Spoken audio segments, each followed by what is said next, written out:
Hi friends, I am Ankit and today I will show you how to delete all Twitter tweets. Friends, if you want to delete your Twitter tweets, then you need to open X app. Now here press on profile icon.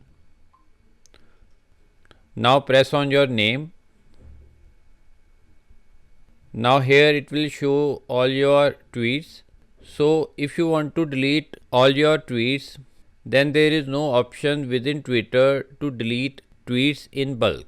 So if you want to delete tweets within Twitter, then you need to delete them one by one by pressing on these three dots and pressing on delete post. You need to repeatedly do on all your tweets if you want to delete tweets within Twitter. But due to any reason, if you have very large number of tweets which you want to delete, then you can take help of third party apps. They charge you around $3 per month, but they offer you to delete Twitter tweets in bulk. I can suggest few websites.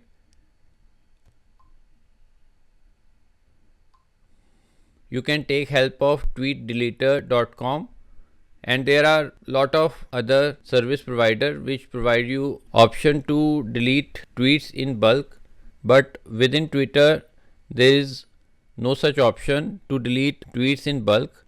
You need to delete tweets one by one. So friends, like this you can very easily delete tweets in Twitter. I hope you find this video useful. If you like the video, then press on like button and don't forget to subscribe our channel and press on bell icon to receive email notifications free of cost.